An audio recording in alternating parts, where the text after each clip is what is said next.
মতন অনেক মানুষ দেখবেন হাসপাতালে আছে। কি বলেন, আছে না?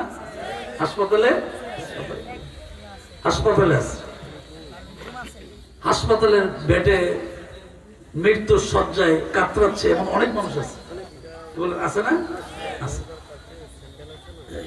তা অনেক মানুষ, তা আপনি যদি ওই দিকে তাকান তাহলে আল্লাহ শুকরিয়া আদায় করে আপনি কোনোদিনই শেষ করতে পারবেন না।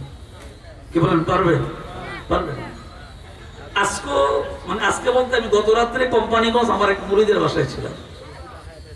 আবার মুরিদের এই মেয়ে, তার সন্তান জন্ম হবে আর কি। কথার এক পর্যায়ে বলছে যে না না, আমার শরীর তো ভালো থাকে না। আমি কি সমস্যা?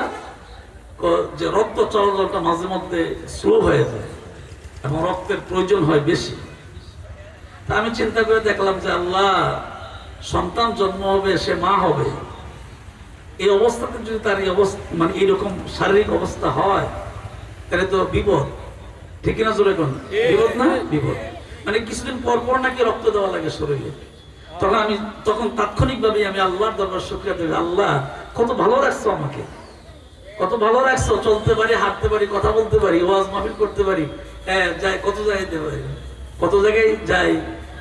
হ্যাঁ আল্লাহ, তুমি কত ভালো রাখছো। যদি তুমি আমাকে বিছানায় শোয়া রাখতে, আমার কিছু করার ছিল। কি বলেন, কিছু করার ছিল? খুব খেয়াল করেন আমার কথার দিকে। কিছু করার ছিল না। আমার একজন খুব কাছের মানুষ, আমার একেবারে নিকটতম অনেক কাছের মানুষ, আমাকে, উনি একজন ডাক্তার, উনি আমাকে অনেক শ্রদ্ধা করে, আপনার যেমন করেন উনি এরকম করেন। তা আমাকে হঠাৎ করে একদিন বললো যে হুজুর একটু দোয়া করবেন কেসের জন্য। হুজুর আমার পায়ে একটা রগের সমস্যা, আমি হয়তো বলছিলাম অনেক জমায়, খেয়াল নেই। তো বলতেছে যে বড় ডাক্তার বলছে এটাকে অপারেশন করা লাগবে, আপনি একটু দোয়া করেন, আমি এত তারিখে যাবো। আমি ঠিক আছে, আলহামদুলিল্লাহ, আমি দোয়া করি, আমানিল্লাহ, আল্লাহর কাছে আমানত, আপনি যান। এক পর্যায়ে ওনার চিকিৎসা করতে শেষ পর্যন্ত ওনার পাওটাই কাইটে ফেলে দিতেছে। আপনাদের বিবেকের কাছে প্রশ্ন, সেই লোকটা গতকাল তার ফেসবুক আইডিতে লেখছে যে আমার জন্য খাস করে দোয়া করেন, শারীরিক অবস্থা ভালো না। উনি নিজেই লেখছে আর কি, ডাক্তার সাহেব। আমি চিন্তা করলাম, হারি এই সামান্য একটু পায়ের রগে কি সমস্যা, এইটাকে উসিলা করে এতটুকু হয়ে গেল। এবং প্রতি সপ্তাহ ঢাকা যাইতে হয়। আহা, চিন্তা করলে এই লোকটা কি কখনো ভাবছে সে একটা ডাক্তার, তার ব্যবসা আছে, তার চিকিৎসা আছে?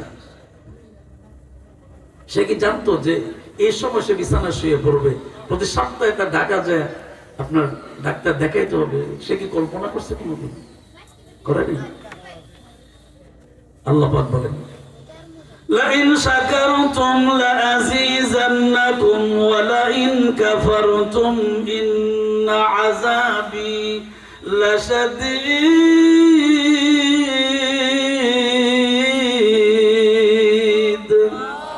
এটা জবানটা করেন আল্লাহু আকবার।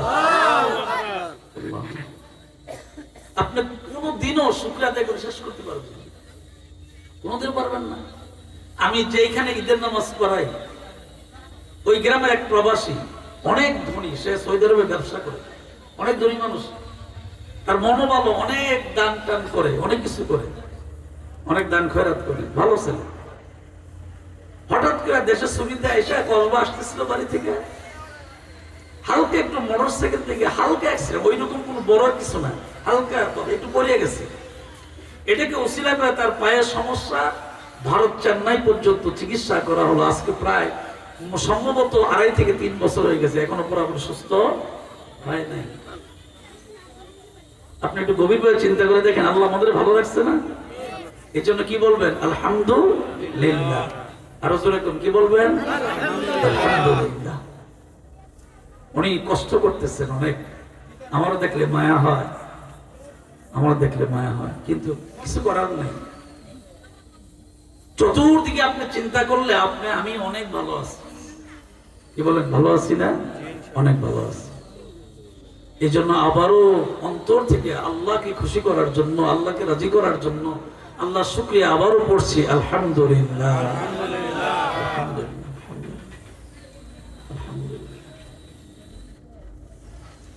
আল্লাহ আল্লাহ, কত সুন্দর করে আল্লাহ আপনাকে আমাকে বানাইছেন, কত সুন্দর করে মায়া করে আপনাকে আমাকে বানাইছেন, কত সুন্দর করে আপনার আমার এই মায়ার ভিতরে একটা জবানও দিচ্ছেন, কথা বলতে পারি, কথা বলতে পারি। আল্লাহ আল্লাহ, চিন্তা করলে অনেক বেশি। কিছুদিন আগে আমি এক জায়গায় ওয়াজ করতে গেলাম, খাইতে পড়ছি, এই অবস্থাতে একটা মানুষ দেখলাম অনেক সুন্দর, দেখার মতন একটা মানুষ। আমি চিন্তা করলাম, আল্লাহ তুমি যে কত সুন্দর, তোমার বানানো যদি এত সুন্দর হয়,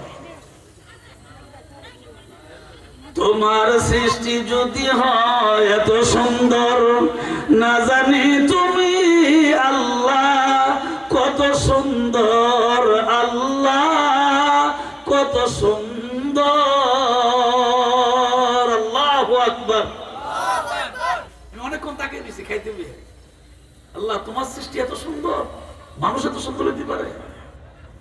আমি তো দেখছি, আমি দেশে বিদেশে আল্লাহ তো আমার অনেক মানুষ দেখাইছি, কিন্তু ওই দিন লোকটার চেহারার দিকে তাকে আমি তাকে রইলাম যে এত সুন্দর মানুষ হয়। আমাকে একজন বললো, হুজুর তাকে আছেন কিন্তু লোকটা সুন্দর, ঠিক আছে, সব ঠিক, কোনো সমস্যা নাই, খাওয়া চলা ফেরা সব ঠিক আছে, কিন্তু লোকটা কথা বলতে পারে না, বোবা। তখন আমি আল্লাহর দরবারে শুকরিয়া দেব, আল্লাহ এত সুন্দর মানুষের জবান তুমি বন্ধ করে রাখছো, এত সুন্দর মানুষের জবান তুমি বন্ধ করে রাখছো। মাওলার তোর লীলার খেলা কেউ বুঝে না, তুমি কাউরে রাখো 10 তলাতে, কাউরে রাখো 10 তলায়, ঠিক নেই কথা কোন ঠিক না? এই কুটি চৌমুড়িতে যারা ব্যবসা করে সবার অবস্থান কি একরকম? কেউ দিনে না দিনে খায়, কেউ সামান্য একটু ইনকাম, কারো আছে টাকার কোনো অভাব। মাওলার তোর লীলার খেলা কেউ বুঝে না, বুঝা বড় কঠিন, বড় কঠিন, বড় কঠিন। এই জন্যই আমি আপনাদের কিনা গভীর ভাবে একটা দরুদ পড়ছিলাম যে বালাগাল উলা বিকামালিহি কাশাফাত দুজা বিজামালিহি হাসনাত জামিউ খিসালিহি সাল্লু আলাইহি ওয়া আলিহি। এটা পড়েন তো আমার সাথে সবাই, বালাগাল উলা বিকামালিহি কাশাফাত দুজা বিজামালিহি হাসনাত জামিউ খিসালিহি সাল্লু আলাইহি ওয়া আলিহি। সোনার মদিনা বহু দূরে, কিন্তু মদিনা শরীফ আমার অন্তরে, হে বলেন কিন্তু মদিনা শরীফ আমার অন্তরে। আল্লামা শেখ সাদী রহমতুল্লাহ আলাইহি, উনি আরবি কবি ছিলেন, আরবিতে কবিতা লিখতেন। বাংলা তো অনেক বাংলাভাষী মানুষ কবিতা লিখতেন। বাংলাভাষীর কবিতা যারা লিখতেন বাংলা ভাষায়, এদের ভিতরে কাজী নজরুল ইসলাম কত সুন্দর করে কবিতা লিখতেন। মসজিদের পাশে আমায় খবর দিও ভাই, মুয়াজ্জিনের আযান যেন আমি শুনতে পাই। বলেন সবাই, মুয়াজ্জিনের আযান যেন আমি শুনতে পাই। জোরে কোন আল্লাহু আকবার, জবানটা খুলে কোন আল্লাহু আকবার। কবি কাজী নজরুল ইসলাম সাহেব দুনিয়াতে বেঁচে থাকা অবস্থায়, কাজী নজরুল ইসলাম সাহেবের শ্বশুর বাড়ি এই আমাদের সম্মানিত অতিথির বাড়ির পাশে। আজকে আমি আসার সময় নজরুল গেট দিয়ে মাধবপুর দিয়ে আসছি, আসার সময় ওনার শ্বশুর বাড়ি দৌলতপুর নজরুল গেট, যেটাকে বলা হয় কবি নজরুল। ওনার অনেকগুলা কবিতা, অনেকগুলা লিখা ওনার ওই জায়গার মধ্যে লিখে আসছে। উনি ওনার জীবদ্দশায় বলছিলেন, মসজিদের এই পাশে আমার কবর দিও ভাই, মুয়াজ্জিনের আযান যেন আমি শুনতে পাই। আল্লাহ ডাক দিয়া গো আমার গোলাম, চিন্তা করবি না রে গোলাম, কবিতা লিখতে যায় তুমি মসজিদের পাশে তোমার মনের আবেগ শোয়ার জন্য আমার আল্লাহ কবি নজরুলকে জাতীয় বিশ্ববিদ্যালয় জামে মসজিদের পাশে শোয়ায় দিছে। আরো জোরে কোন সুবহানাল্লাহ, আরো জোরে। শুধুমাত্র উনি ওনার মনের আবেগ লিখছিলেন কবিতার মাধ্যমে, কিন্তু আল্লাহ পাক পুরা করেছেন। আরবিতে যত কবি আছে কবির ভিতরে একজন কবির নাম আল্লামা শেখ সাদী রহমাতুল্লাহ আলাইহি। আল্লামা শেখ সাদী রহমাতুল্লাহ আলাইহি ঘুমায় যাবেন, হাতের মধ্যে কলম নিলেন আর কাগজ নিলেন, কলম আর কাগজ নিয়ে সুন্দর করে লিখতেছেন বালাগাল উলা বিকামালি কাশাফাত দুজা বিজামালি। আরবিতে লিখতে হলে ডান থেকে বামে লিখতে হয়, বাংলা লিখলে বাম থেকে ডাইনে লিখতে হয়, ঠিক কিনা জোরে কোন?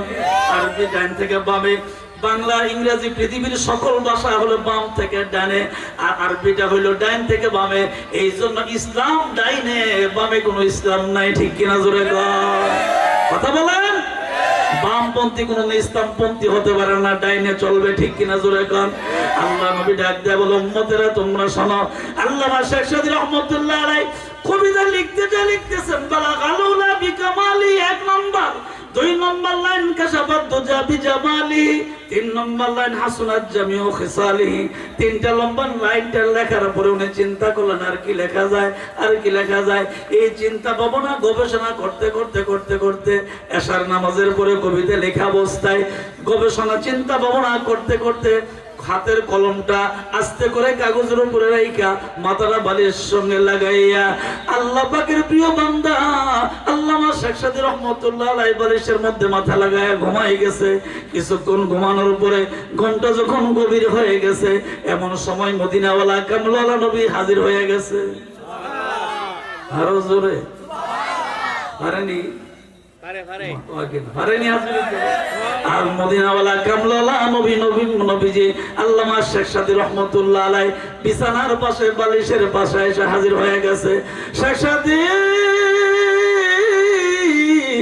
আর ঘুমায় থাইকো না রে, আর ঘুমায় থাইকো না, ঘুম থেকে সজাগ হয়ে যাও, চিন্তা করার দরকার নাই, টেনশন করার দরকার নাই। কলম দিয়ে যেটা লিখতেছিলা চিন্তা ভাবনা কইরা তুমি ঘুমায় গেছো, 4 নম্বর লাইনটা লিখতে পারো নাই। যে নবীর সম্মান লিখতে যা তুমি ঘুমায় গেছো, আমি সেই মদিনাওয়ালা কামলাওয়ালা নবী তোমার পাশে এসে হাজির হয়ে গেলাম। তুমি ঘুম থেকে ওঠো, কলমটা হাতে নিয়ে 4 নম্বর লাইনে তুমি লেখো সাল্লু আলাইহি ওয়া আলিহি।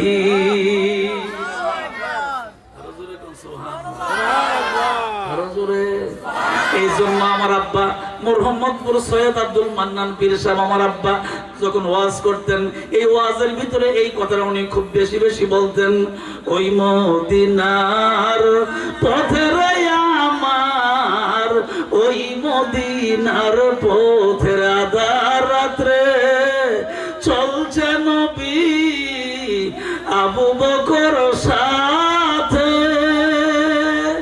ওই মদিনার পথের আমার, ওই মদিনার পথের আমার, ওই মদিনার পথে। জবাবটা খুলে কোন আল্লাহু আকবার।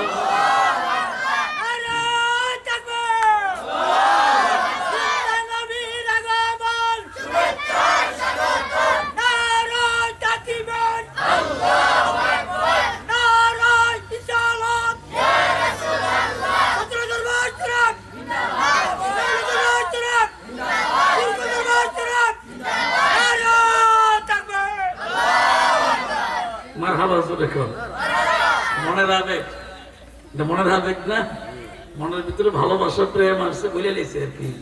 আল্লাহ হায়াত দারাজ করুন, বলে না আমি এরকম কিছু আল্লাহ আল্লাহ কিছু নবী পাগলের দরকার আছে না? নাই, দরকার আছে। কারণ কিয়ামতের দিন আল্লাহ পাক আপনাকে আমাকে যখন হাজির করবেন, গোটা জিন্দেগির হিসাব নেবেন। গোটা জিন্দেগির হিসাব নিতে যে যদি আল্লাহ তাআলা দেখেন যে আমার বান্দার জিন্দেগির ভিতরে তার আমলের ভিতরে আল্লাহর কিছু ভয় আছে, আল্লাহ তখন তাকে প্রিয় করে নেবেন। আবার দ্বিতীয়বার নবী আল্লাহ পাক খেয়াল করবেন যে তার জিন্দেগির আমলের ভিতরে যদি রাসূলের কোনো প্রেম ভালোবাসা ইশক তার ভিতরে থাকে, আল্লাহ পাক বন্ধুর খাতিরে তাকে আপন করে নেবেন। আর জোরে কোন, আমি বানায় ডানায় কোনো কথা বলি নাই তো, স্পষ্ট। এখানে আমাদের সম্মানিত ইমাম সাহেব উনি তো ভালো ওয়াজও করেন, আপনারা জানেন কিনা জানি না, উনি দেশের বিভিন্ন জায়গায় খুব সুন্দর সুন্দর চমৎকার ওয়াজ করেন। আপনাদের কাছে আমি যে কথাটা বুঝাইতে যাচ্ছি, উপস্থাপন করতে যাচ্ছি, তাহলে এই আল্লাহ পাক বলছেন, কুল, হে নবী আপনি বলুন, ইন কুনতুম তুহিব্বুনাল্লাহ, যদি আমি আল্লাহকে কেউ ভালোবাসতে চায়, ফাত্তাবিউনি ইউহিব্বুকুমুল্লাহ, তারা যেন আপনার ইত্তেবা করে, অনুসরণ করে, অনুকরণ করে, ওয়া ইয়াগফির লাকুম যুনুবাকুম, আল্লাহু গফুর রহিম, তার জীবনে যত গুনাহ করছে, ভুল করছে, আমি আল্লাহ গফফার এবং রহমান, ক্ষমাশীল এবং দয়াশীল। আমার বন্ধুর এই মহব্বত, এই সুন্নতের ইত্তেবার কারণে আমার বান্দার চির জীবনের গুনাহগুলি আমি আল্লাহ মাফ করে দিই। সুবহানাল্লাহ, রাসূলে কোন আল্লাহ, আল্লাহু আকবার, আল্লাহ। বাবা আমার ভাইয়েরা রে, আল্লাহ পাক এইভাবে সুন্দর করে বান্দাদেরকে জানায়া দিলেন।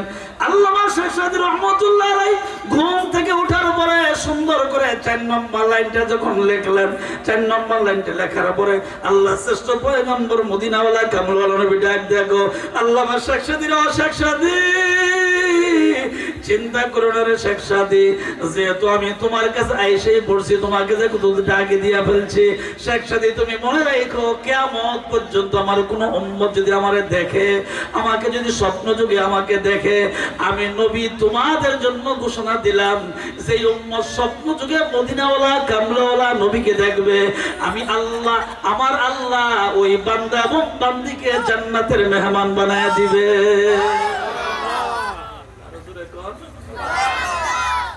এই জন্য বাবা আমার ভাইয়েরা রে, খুব মনোযোগ দিয়ে কথাগুলি শুনবেন।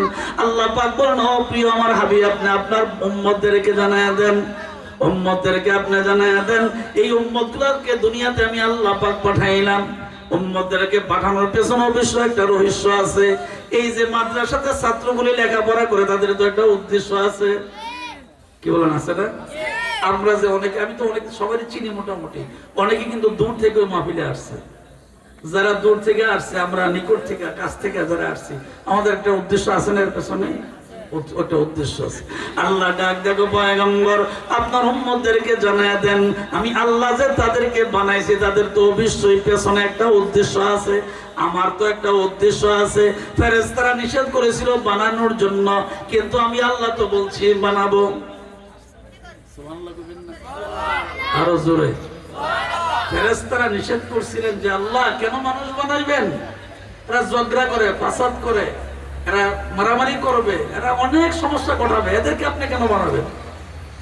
আল্লাহ পাক ডাক দেয়া বলে, ফেরেশতারা রে তোমরা শোনো, আমি আল্লাহ কেন বানাবো, ইন্নী নিশ্চয়ই আ'লামু, আমি যাহা জানি, মা লা তা'লামুন, আমি আল্লাহ যা জানি তোমরা কেউ তা জানো না। সুবহানাল্লাহ কোন, আরো জোরে কোন সুবহানাল্লাহ। আল্লাহ পাক বলেন, আমি কেন বানাবো এটা তোমরা জানো না, আমি আল্লাহ ভালো করেই জানি। আল্লাহ পাক সুন্দর করে বানাইলেন, এই বানাইতে যে আল্লাহ পাক সুন্দর করে আমাদেরকে ডাক দিলেন, আমাদেরকে বললেন, ও আমার প্রিয় বান্দা বান্দিরা, তোমাদের বানানোর পেছনে একটা উদ্দেশ্য আছে, আসেনি? কথা বলেন, একটা উদ্দেশ্য আছে। এই উদ্দেশ্যটা আমরা সবাই মিলে আল্লাহর ইবাদত করব। জোরে কোন, কার ইবাদত করব? আল্লাহর ইবাদত করব, আল্লাহর গোলামি করব, দাসত্ব করব, মুহাম্মদুর রাসূলুল্লাহ সাল্লাল্লাহু আলাইহি ওয়াসাল্লামের সুন্নতের তাবেদারি করব। ঠিক না? কি বলে ঠিক না? মুহাম্মদুর রাসূলুল্লাহ সাল্লাল্লাহু আলাইহি সাল্লামের সুন্নতের তাবেদারি করব। আল্লাহ পাক ডাক দেব, নবী গো, ও নবীজি আপনার উম্মতদেরকে জানায়া দেন, আমি আল্লাহ পাক তাদেরকে আদর করে বানাইছি, পেছনে উদ্দেশ্য হইল, আমা খালাকতুল জিন্না ওয়াল ইনসা ইল্লা লিয়াবুদুন। জবান খুলে বলুন আল্লাহু আকবার, আরো জোরে করে আল্লাহু আকবার। তাহলে আল্লাহ তাআলা আপনাকে,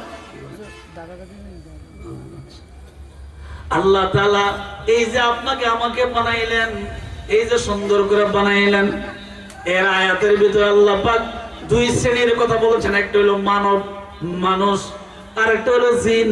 আল্লাহ পাক বলেন, এই দুইটা শ্রেণীকে আমি আল্লাহ পাক বানাইলাম, 18,000 মাখলুকাত বানাইলাম, কম বানাইছি আর বেশি বানাইছি, যাই বানাইলাম কম আর বেশি তোমরা যা দেখো আর দেখো না, শোনো এবং শোনো না, বলো এবং বলো না, যে অবস্থায় থাকো না কেন, আমি আল্লাহ পাক যত মাখলুকাত বানাইছি এর ভিতরে সবচেয়ে বেশি আদর করে আমি আল্লাহ মানুষরে বানাইছি।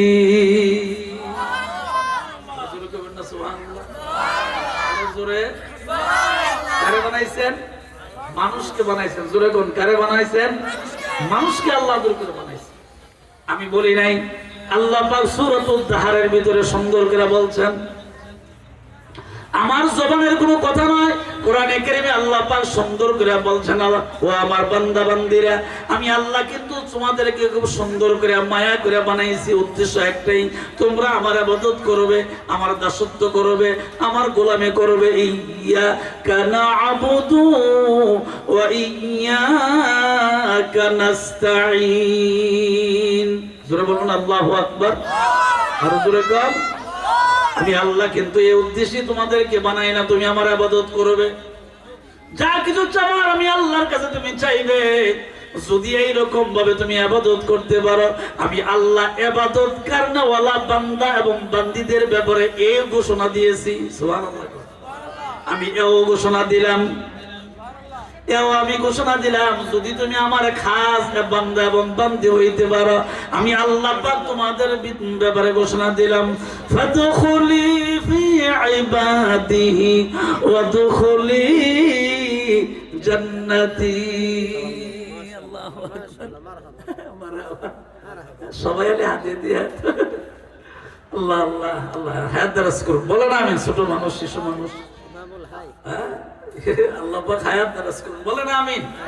বাবা আমার ভাইয়েরা, আমি যেই কথার উপস্থাপন করতেছিলাম তা হলো আল্লাহ পাক শুধু এইভাবে বানায় আমাদেরকে ছেড়ে দেন নাই, বানাইছেন, আবার আমাদেরকে আল্লাহ পাক সুন্দর করে আদেশ করছেন, বান্দারে তুমি আমার গোলামি করবে, তুমি আমার দাসত্ব করবে, তুমি আমার গোলামি করবে।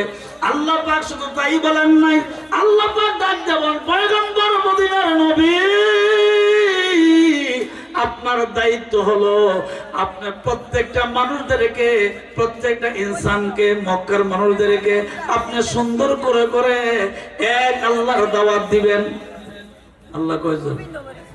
একটু জবানটা খুলে কর, আরো জোরে সবাই পড়েন আমার সাথে। বিসমিল্লাহির রাহমানির রাহিম। কুল হুয়াল্লাহু আহাদ। পড়েন। আল্লাহুস সামাদ, লাম ইয়ালিদ ওয়া লাম ইউলাদ ওয়া লাম ইয়াকুল লাহু কুফুয়ান আহাদ। জোরে বলুন আল্লাহু আকবার। আরো জোরে বলুন আল্লাহু আকবার। ওল হে নবী, আপনি বলে দেন আল্লাহু আহাদ। আল্লাহ কয়জন? একজন। জোরে কোন কয়জন? আল্লাহর সাথে কাউকে শরীক করা যাবে না। মান ইলাহুন গায়রুল্লাহ ইয়াতিকুম বি। আমাদের দ্বিতীয় রব বলতে আর কোন রব নাই, আছে নাকি? কেউ নাই, এক আল্লাহ। আল্লাহ আমার রব, এই রবই আমার সব। বলেন আল্লাহ আমার রব, এই রবই আমার সব। দমে দমে তন মনে তারি অনুভব, দমে দমে তন মনে তারি অনুভব। আল্লাহ আমার রব, এই রবি আমার সব। বলেন আল্লাহ আমার রব, এই রবি আমার সব। আল্লাহ বলেন, ও পয়গম্বর মদিনা নবী, আপনার উম্মতদেরকে আপনি জানায় দেন, মক্কাবাসীকে বলে দেন আল্লাহুস সামাদ। আল্লাহর সাথে কারো কোনো সমকক্ষ কেউ নাই। আল্লাহ সমকক্ষ কেউ আছে নাকি? লা ইলাহা, পড়ো সবাই, লা ইলাহা ইল্লাল্লাহ। আশহাদু আল্লা ইলাহা ইল্লাল্লাহু ওয়াহদাহু লা শারীকা লাহু ওয়া আশহাদু আন্না মুহাম্মাদান আবদুহু ওয়া রাসূলুহু। জবানটা খুলে বলুন আল্লাহু আকবার। আরো বলুন আল্লাহু আকবার। তাহলে আল্লাহ ছাড়া আর কোনো মাবুদ নাই। মুহাম্মদুর রাসূলুল্লাহ সাল্লাল্লাহু আলাইহি ওয়াসাল্লাম আল্লাহ পাকের প্রিয় হাবিব এবং আবদুহু ওয়া রাসূলুহু, আল্লাহ পাকের প্রিয় বান্দা এবং রাসূল। সুবহানাল্লাহ। আরো জোরে বলুন সুবহানাল্লাহ। আল্লাহ পাক বলেন লাম ইয়ালিদ ওয়া লাম ইউলাদ, আমি আল্লাহ পাক কারোর পক্ষ থেকে জন্ম গ্রহণ করি নাই, আমি আল্লাহ পাক কাউকে জন্মদানও করি নাই। সুবহানাল্লাহ। হুজুর ওয়েলকাম, মারহাবা জোরে কর। আল্লাহ আল্লাহ আল্লাহু আকবার। আল্লাহ পাক বলেন, বান্দা শুনে রাখো, আমি আল্লাহ পাক কারোর পক্ষ থেকে জন্ম গ্রহণ করি নাই। আল্লাহর মা বাবা আছে নাকি? কথা কয় না। আল্লাহর মা আছে, বাবা আছে, কিন্তু আপনার আমার তো মাও আছে, বাবাও আছে। হয়তো এখন কারোর থাকুক আর না থাকুক, কিন্তু আমরা তো এই দুইজনের মাধ্যমেই পৃথিবীতে আগমন করছি। ঠিক কিনা জোরে কর। আল্লাহ পাক বলেন, নবী গো আপনার উম্মতদেরকে জানায় দেন, আমি আল্লাহ পাক তাদেরকে জোড়ায় জোড়ায় পৃথিবীতে বানাইছি। সুবহানাল্লাহ। আরো জোরে। আমাদের পিতা আদি পিতা আদম আলাইহিস সালামকে আল্লাহ পাক পৃথিবীর জমিনে সন্তান দান করলেন। জান্নাত ও দোজখ সে ইয়া রব কিয়া কারো, জান্নাত ও দোজখ সে ইয়া রব কিয়া কারো, আর जो है मैं तुझे দেখা কারো, আর जो है मैं तुझे দেখা কারো। এত সুন্দর জান্নাত, এত সুন্দর বেহেশতের ভিতরে বসে বসে ভালো লাগে না? আমার কিছু ভালো লাগে না, আরে মন হয়েছে দেওয়ানা, মনে লয় উড়িয়া যাইতাম সোনার মদিনা। বলেন সবাই, আমার কিছু ভালো লাগে না, মন হয়েছে দেওয়ানা, আরে মনে লয় উড়িয়া যাইতাম সোনার মদিনা। আদম আলাইহিস সালামের আল্লাহ বানাইয়া জান্নাতের ভিতরে রেখে দিয়েছেন। আদম আলাইহিস সালাম আল্লাহকে ডাক দেখো, আল্লাহ আমার তো একা একা ভালো লাগে না, এত সুন্দর এত নাজ নেয়ামত এত কিছু আপনার ভালো লাগে না? কয় না আল্লাহ আমার তো একা একা ভালো লাগে না। আল্লাহ পাক ডাক দেয়া বলে, ও আদম আলাইহিস সালাম আপনি শুনে রাখেন, আমি আল্লাহ আপনার পাক দুনিয়ার জমিনে পাঠাইছি আগে, পৃথিবীর জমিনে আপনাকে আগে পাঠাইছি, কিন্তু আপনাকে জানেন নাকি আখেরি পয়গম্বর মুহাম্মদুর রাসূলুল্লাহ সাল্লাল্লাহু আলাইহি ওয়াসাল্লামকে কোটি কোটি বছর আগে আমি আল্লাহ বানায়া রাখছি। কিন্তু আপনারা পাঠাইছি দুনিয়া আগে, আর নবীকে সিরিয়ালে সবার পরে, আপনিও নবী উনিও নবী, ওনাকে সিরিয়ালে সবার শেষে পাঠাবো। এর কারণটা কি? এর কারণটা উনি খাতামান নবিয়্যিন, উনি শেষ নবী। জোরে কোন উনি কোন নবী? সবাই বলেন কোন নবী? উনি শেষ নবী, এই জন্য সবার পরে পাঠাবেন। এই জন্য আল্লাহ পাক বানায়া সুন্দর করে নূর বানায়া রেখে দিয়েছেন। সুবহানাল্লাহ। আরো জোরে। আদম আলাইহিস সালাম ডাক দেখো, আল্লাহ ভালো লাগে না? ও আদম, জান্নাতের ভিতরে এত নাজ নেয়ামত পাওয়ার পর কেন ভালো লাগে না? কো আল্লাহ গো, বাকি তারা তো ফেরেশতা, আমি তো মানুষ। সুবহানাল্লাহ কইবেন না? আরো জোরে। আর রহমান আল্লামাল কুরআন খলাকাল ইনসান আল্লামাহুল বায়ান। সুবহানাল্লাহ জোরে কোন, আরো জোরে কোন সুবহানাল্লাহ। আদম আলাইহিস সালাম ডাক দেয়া কোন লাগো, জান্নাতের ভিতরে তো মানুষ মাত্র, আমি আমার সঙ্গে তো আর কোনো মানুষ নাই, বাকি যা আছে সব ফেরেশতা। এই ফেরেশতাগুলি এদের অবস্থান আর আমার অবস্থান তো একরকম না, আমি তো মানুষ, এরা তো ফেরেশতা। এই জন্য একটু মেহেরবানি করে আমাকে একজন সাথী বানায়া দেন, একজন বন্ধু বানায়া দেন, একজন সাথী বানায়া দেন, যাতে আমি বসবাস করতে আমার সুবিধা হয়, ভালো হয়, ভালো লাগে। আল্লাহ ডাক দেখো, জিবরাইল, জিবরাইল রে দেরি করবি না রে জিবরাইল, আমি আল্লাহ পাক জান্নাতের ভিতরে আদম আলাইহিস সালামের একজন সাথী বানায় দেব। খেয়াল করো রে জিবরাইল, আমি আল্লাহ আদম আলাইহিস সালামের বাম পাজর থেকে আমি আল্লাহ আদম আলাইহিস সালামের স্ত্রী হাওয়া আলাইহিস সালামরে বানায়া দিব। সুবহানাল্লাহ তো আস্তে বলবেন, আরো জোরে কোন সুবহানাল্লাহ। আল্লাহ পারেনি? কথা কয় না, আল্লাহ পারেনি? এই ক্ষমতা আল্লাহর আসেনি? ইন্নাল্লাহা আলা কুল্লি শাইইন কাদির। জোরে বলেন, সমস্ত ক্ষমতার মালিক কে? আরো জোরে, জবান খুইলা। সমস্ত ক্ষমতার মালিক জনগণ হয় না, ক্ষমতার মালিক কে হয়? জোরে কোন কে হয়? সমস্ত ক্ষমতার মালিক আল্লাহ। সেই আল্লাহ ডাক দেয়া বলেন, ও গোলাম, ও গোলাম শোনো, জিবরাইল জিবরাইল, আমি আল্লাহ আদম আলাইহিস সালামের বাম পাজর থেকে ওনার সাথী বানায় দিলাম, হাওয়া আলাইহিস সালামকে বানায় দিলাম, আল্লাহ পাক হাওয়া আলাইহিস সালামকে বানাইলেন। আল্লাহ পারেনি?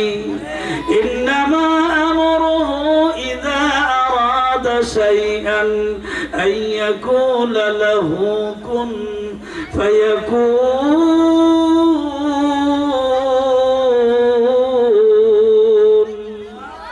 জবানটা খুলে কোন আল্লাহু আকবার। আল্লাহ পাক বানায়া দিলেন জান্নাতি মেহমান, জান্নাতের ভিতরে বানায়া দিলেন। আদম আলাইহিস সালামকে হাওয়া আলাইহিস সালামকে বানাই দিয়া জান্নাতের বারান্দার ভিতরে রেখে দিলেন। আদম আলাইহিস সালাম দেখা করার জন্য যাইবেন, দেখা মাত্র ওনার আকর্ষণ হয়েছে, দেখা করতে যাবেন। আল্লাহ ডাক দেখো, আদম যাইতে পারবা না রে আদম, যাইতে পারবা না, তুমি পুরুষ মানুষ, যারা বানাইছে উনি মহিলা মানুষ। সুবহানাল্লাহ। আদম রে যাইতে পারবা না, যাবার ভিতরে কিছু শর্ত আছে। কি শর্ত? শর্ত হইল ওইটা মহিলা মানুষ, তার সঙ্গে তোমার বিবাহ বন্ধনে আবদ্ধ হওয়া লাগবে। যদি বিবাহ বন্ধনে আবদ্ধ হয়ে যাও, জান্নাতের ভিতরে বসবাস করবা, কোনো সমস্যা নাই। জোরে করে আল্লাহু আকবার। এবার বিবাহ বন্ধন আবদ্ধ করবেন। এখন দেন মোহর দিবেন কি? দেন মোহরের তো প্রয়োজন। জান্নাতের ভিতরে কি দেন মোহর দিবেন? আল্লাহ ডাক দেখো, জিবরাইল রে আমার আদম আলাইহিস সালামের কানে কানে তুমি বলিয়া দাও, জান্নাতের ভিতরে হাওয়া আলাইহিস সালামের সঙ্গে ওনার বিবাহ বন্ধন আবদ্ধ হবে। দেন মোহর তো লাগবে। দেন মোহর জান্নাতি কোনো কিছু দরকার নাই। দেন মোহর পড়বে আখিরি পয়গম্বর দুজাহানের বাদশা সাইয়্যিদুল মুরসালিন মুহাম্মদুর রাসূলুল্লাহ সাল্লাল্লাহু আলাইহি সাল্লামের শানে দুরূদ পড়বে। আমি আল্লাহ দেন মোহর আদায় করে দিব। জবান খুলে দেন আল্লাহুম্মা সাল্লি আলা মাওলানা মুহাম্মদ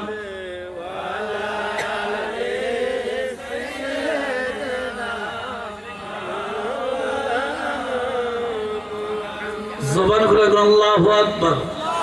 আরো জোরে দেন আল্লাহু আকবার। বাবা আমার ভাইয়েরা, মানুষ আল্লাহ পাক এত সুন্দর করে মানুষ বানাইলেন। আদম আলাইহিস সালাম হাওয়া আলাইহিস সালামের বিবাহ সম্পন্ন হয়ে গেল, জান্নাতের ভিতরে বসবাস করে।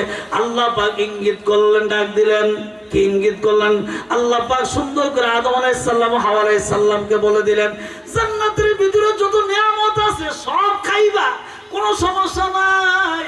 কিন্তু ওই যে গাছটা দেখা যায়, ওয়ালা তাকরাবা হাযিহিস শাজারা ফাতাকুনা মিনাজ জালিমিন।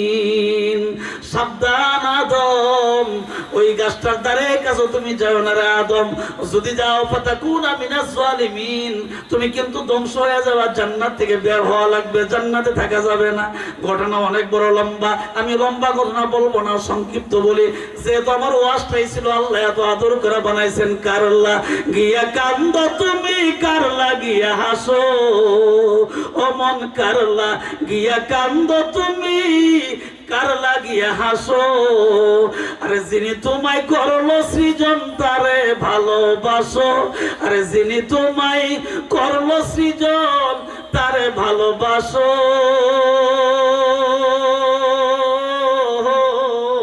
কারলা গিয়া কান্দ তুমি, কারলা গিয়া হাসো। জবানটা খুলে কবেন আল্লাহু আকবার। আরো জোরে কোন। এবার বলেন তো বানাইছেন কে? কে বানাইছেন? অল্প আদর না বেশি আদর করে বানাইছেন? অনেক আদর করে আল্লাহ পাক বানাইলেন। বাবারে আমার সংক্ষিপ্ত কথা, আল্লাহ পাক আদম আলাইহিস সালাম এবং হাওয়া আলাইহিস সালামের বিবাহ বন্ধন যখন সম্পূর্ণ করে দিলেন, এখন তাদের ঘরে সন্তান জন্ম হবে, আল্লাহ পাক সন্তান দান করবেন। সুবহানাল্লাহ। আরো জোরে। মা এবং বাবা আমাদের, তাদের উসিলে তো আমরা দুনিয়া আসছে, ঠিক কিনা? জোরে কর। মানে স্বামী স্ত্রীর মিলনের মাধ্যমে আল্লাহ পাক সন্তান দান করেন। এই সন্তানকে আল্লাহ পাক দান করলেন আদম আলাইহিস সালামকে। আল্লাহ পাক বলেন, ও আদম চিন্তা করবেন না, আমি আল্লাহ আপনাকে জোড়ায় জোড়ায় জোড়ায় জোড়ায় সন্তান দান করব। একটা ছেলে হবে একটা মেয়ে হবে, এইভাবে করে আমি আল্লাহ পাক আপনাকে সন্তান দান করব। একেবারে শেষ 120 বারের মাথায় একটা সন্তান দান করলেন।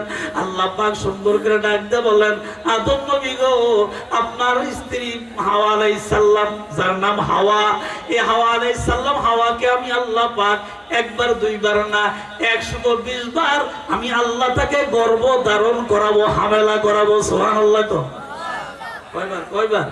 120 বার।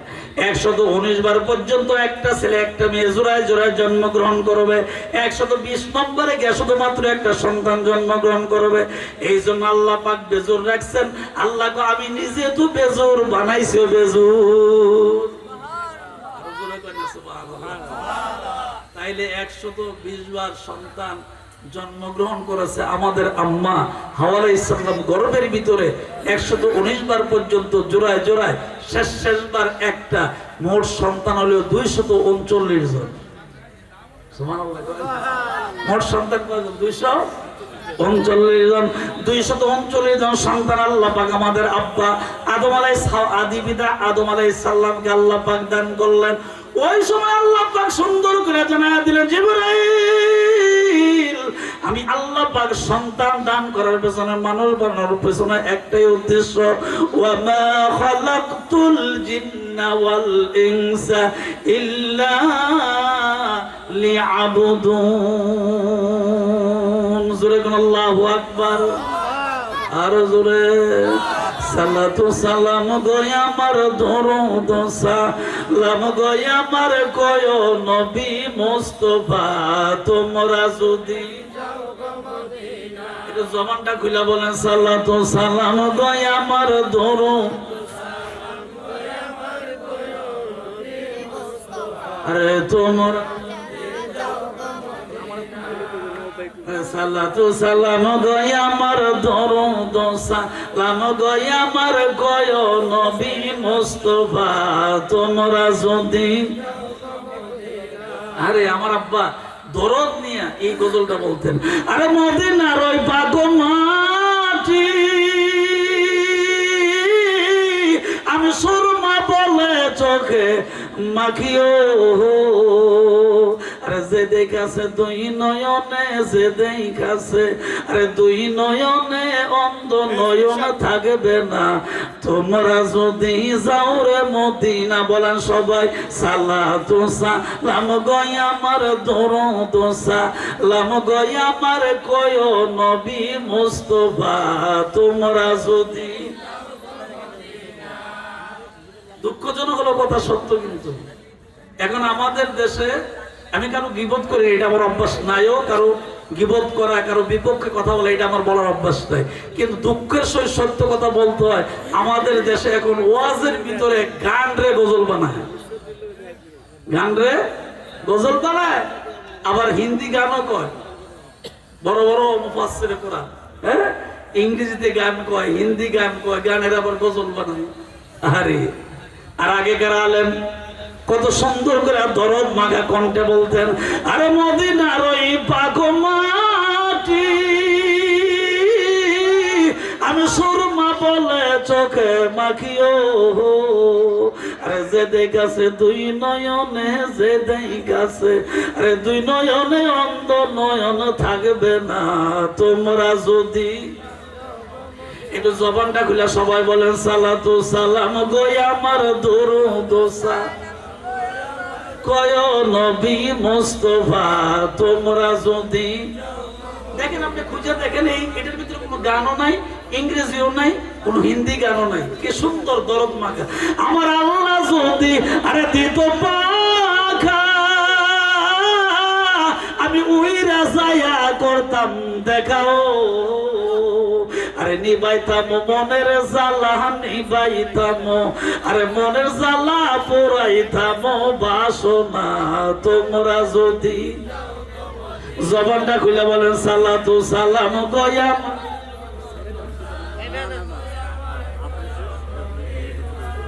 হ্যাঁ তোমরা যদি। জবানটা খুলে দেবেন আল্লাহু আকবার। এখন যুবক গুলা ভালো, যুবক সবাই ভালো, কিন্তু না বোঝানোর কারণে ইংরেজিতে গজল করে ওরে বাবারে হুজুর তো অনেক শিক্ষিত। অবশ্য আগেকার আলেমরা দরদ মাখা প্রেম ভালোবাসা নিয়ে আল্লাহর ভয়ে বলছেন, আমার আল্লাহ যদি আরে দিত পাখা আমি উইরা যাইয়া করতাম দেখাও, আরে নিবাইতাম মনের জ্বালা, নিবাইতাম আরে মনের জ্বালা, পোড়াইতাম বাসনা তোমরা যদি। একটু জবান খুলে বলেন, সালাতু সালাম কই আমার দরুদ কয় নবী মুস্তাফা তোমরা। কি সুন্দর, আমার নিজের চোখে দেখছি। আমার আব্বা যখন বলতো মানুষ মানে চোখের মানে ছেড়ে ছেড়ে কাঁদতো, এমন কান্না করতো এই দরুদ মাখা গজলের ভিতরে। ওয়াজ তো করতোই, মাঝে মধ্যে এরকম দরুদ মাখা গজল করা হইতো। আরে কত সুন্দর। আল্লাহ আল্লাহ। বাবা আমার ভাইয়েরা, আবারও বলবো বুঝাইয়া, আল্লাহ, আমি তো প্রায় সময় মসজিদে এই কথাটা বলি, আল্লাহ কিন্তু মুখলেসুর রহমান মান্নানী রফিকুল আলম সিদ্দিকী সাহেবের চেহারার দিকে তাকায় না, আপনার চেহারার দিকে তাকায় না। আল্লাহ কিন্তু মানুষের অন্তরের দিকে তাকায়, ঠিক কিনা জোরে কোন? কোন দিকে তাকায়? আল্লাহ কিন্তু মানুষের অন্তরের দিকে তাকায়, চেহারার দিকে তাকায় না, চেহারার দিকে তাকে না। আমার মন হয়ে আছে দেওয়ানা, আরে কিছু ভালো লাগে না, মনে লইয়া যাইতাম সোনার মদিনা। বলেন সবাই, আমার মন হয়ে আছে দেওয়ানা, আরে কিছু ভালো লাগে না, আরে মনে লইয়া যাইতাম। জবান খুলে এখন আল্লাহু আকবার, আল্লাহু আকবার। কি দরদ মাখা গজল ছিল। আর এইগুলার এখন হিন্দি বানাইছে, হ্যাঁ, ইংরেজি বানাইছে, কত ধরনের যে কথা। অবশ্য আগেকার আলেমরা কি দরদ মাখা কণ্ঠে এগুলা বলতেন। নবীজির কলিজার টুকরা মেয়ে ফাতেমা, নবীজির বিদায়ের সময়, নবীজি যখন বিদায় হয়ে যাবেন, মানে মদিনার রওজাতে শুয়ে যাবেন, মদিনার রওজাতে শুয়ে যাবেন, মালাকুল মউত আজরাইল দেখা করতে আসলেন, জিব্রাইল সহ দেখা করতে আসলেন দুজন। একজন আসা নাই, ওই দিন দুইজন আসছিল। দরজার ভিতরে আসতে করে এইভাবে টাচ করছেন জিব্রাইল ফেরেশতা। জিব্রাইল ফেরেশতা এইভাবে টাচ করলেন, নবীজি ভিতর থেকে কলিজার টুকরা মেয়েটাকে ডাক দিয়ে বলেন, ফাতেমা রে, ও ফাতেমা, দরজার ভিতরে কে জানে আসছে রে ফাতেমা? আমি তো উঠতে পারি না, দাঁড়াইতে পারি না, আমার কষ্ট হয়, মাথা মনে হয় অনেক ভারী হয়ে আছে, শরীরটা অনেক ওজন হয়ে আছে। ফাতেমা রে, দরজাটা দিকে তাকিয়ে দেখো রে, কে তোমাকে ডাকে, কে আমাকে ডাকে? নবীজি বলার পর আস্তে করে কলিজার টুকরা মেয়ে ফাতেমা দরজার সামনে আসছেন। খুব খেয়াল করেন, দরজার সামনে আসলেন, যেই মাত্র দরজাটা খুলবেন, নবীজি ডাক দেখো ফাতেমা, ও ফাতেমা, মনোযোগ দিয়ে শোনো রে ফাতেমা, ও ফাতেমা, মদিনার কোন ভিন্ন পুরুষ তোমার চেহারা দেখে নাই রে ফাতেমা। তুমি যে এখন দরজা খুলবা, বাহিরে অবশ্যই কেউ না কেউ দাঁড়ায় আছে। যেহেতু দরজার ভিতরে টাচ করছে খোলার জন্য, অবশ্যই কোনো ব্যক্তি এখানে দাঁড়ায় রয়েছে। ফাতেমারে সাবধান, মদিনার কোন পর পুরুষ মানে আমি আব্বা ছাড়া, তোমার স্বামী আসাদুল্লাহিল গালিব আলী রাদিয়াল্লাহু তাআলা ছাড়া আর অন্য কোন পুরুষ লোক তোমার চেহারা দেখে নাই। ফাতেমারে সাবধান, দরজা খুলবা ঠিক দরজার একটা পাশে তুমি দাঁড়ায় ফাঁক দিয়ে দেখো কে আসছে, তোমার চেহারা যাতে কেউ না দেখে। দরজাটা খুলে আস্তে করে মানে ফাঁকা দিয়ে দেখছে কে আসছে। তাকায় দেখে দুইজন ব্যক্তি দাঁড়ায় আছে, একজন হলো জিব্রাইল ফেরেশতা আর একজন হলো মালাকুল মউত আজরাইল। কিন্তু নবীজির মেয়ে তো আর আজরাইলের জীবন দেখেও নাই, চিনেও নাই। বিকট এক চেহারা, অনেক লম্বা, মনে হয় আসমানে মাথাটা লেগে আছে, পাও দুইটা জমিনে, মাথা অনেক বড় দেখা যায়, হাতগুলা অনেক বড় দেখা যায়, পাগুলা অনেক বড় দেখা যায়, পায়ের নখগুলা অনেক বড় বড় দেখা যায়। এই দৃশ্য দেখে উনি ভয় পাইছে, কোনো কথা বলে না, চুপ করে দাঁড়ায় আছে। কিছুক্ষণ সময় যাওয়ার পরে নবীজি ডাক দেখো ফাতেমা রে, বাইরের দিকে তাকায় রইছো, দরজা খুলো না, কেউ আসেও না, বাইরের দিকে যে তাকায় রইলা। ও ফাতেমা, কোনো কিছু বলো না, কেউ তো আসেও না, কারণটা কি? নবীজির কলিজার টুকরা মেয়ে ডাক দেখো আব্বা গো, বাহিরে দুইজন দাঁড়াই রয়েছে, একজন রে চিনি, যেহেতু উনি প্রায় সমনার কাছে আসেন। সুবহানাল্লাহ। আব্বা গো একজনকে চিনি, যেহেতু উনি আপনার কাছে প্রায় সময় আসে, কিন্তু আরেকজন যে দাঁড়াইয়া আছে মনে হয় মাথা আসমানে, পাও দুইটা জমিন, এত লম্বা, এত বিকট চেহারা, এত স্বাস্থ্য, দেখলে ভয় পাই গো আব্বা। আব্বা গো এই লোকটার আমার জীবন আমি কোনোদিন দেখি নাই গো আব্বা। নবীজি তো বোঝার বাকি রইল না, নবীজি তো বুঝা ফেলাইছে। জিবরাইল তো একা আসে নাই, মালাকুল মউত আজরাইল রে নিয়ে আসছে।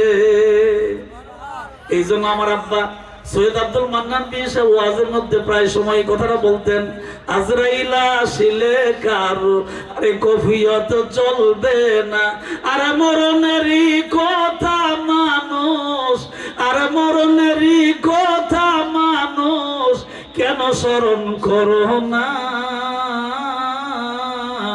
আজরাইল আসিলে কারো কফিয়ত চলবে না। আর সে তো নামের আজরাইল, আরে কোন সময় কোন খানে যাইয়া হবে রে দাখিল, স্ত্রী পুত্র ইষ্টি কুটুম সঙ্গে কেহই যাবে না, আজরাইল আসিলে কারো কফিয়ত চলবে না। ঠিক কিনা জোরে এখন কফিয়ত চলবো নি? চলবো কফিয়ত। আলহামদুলিল্লাহ, আল্লাহ শুকরিয়া যে আমি কিন্তু এই দীর্ঘক্ষণ কথা বলা চৌমনিতে খতিব হওয়ার পরে এখানে মাহফিল হয়েছে না, একটা মাহফিল হয়েছিল, ওনারা দাওয়াত দিয়েছে, আমি আসতে পারিনি। আর দ্বিতীয় এই মাহফিলটা আমি আসার পরে দেখলাম আর কি, যাক এটা কথা বলার মতো সুযোগ হয়েছে। অনেকে হুজুর জুমার নামাজের ওয়াজ হয় না, মনটা তো ভরে না, আরো বেশি করে সন্তান মনটা চায়, তো মহসিন সাহেব একটা ব্যবস্থা করে দিয়েছেন, আল্লাহ হায়াতে বরকত দান করুন, বলেন আমিন। জোরে কোন আমিন। ইয়া মুহাম্মদ পেয়ারা নবী এসো নিরালাহ, বলেন ইয়া মুহাম্মদ পেয়ারা নবী এসো নিরালাহ, তোমার জন্য কাঁদে উম্মত পয়সা নিরালাহ, ইয়া মুহাম্মদ পেয়ারা নবী এসো নিরালাহ। নারে তাকবীর, তাকবীর দে, নারে তাকবীর, নারে রিসালাত। হযরত মাওলানা আমিনুল ইসলাম চৌধুরী সাহেবের আগমন।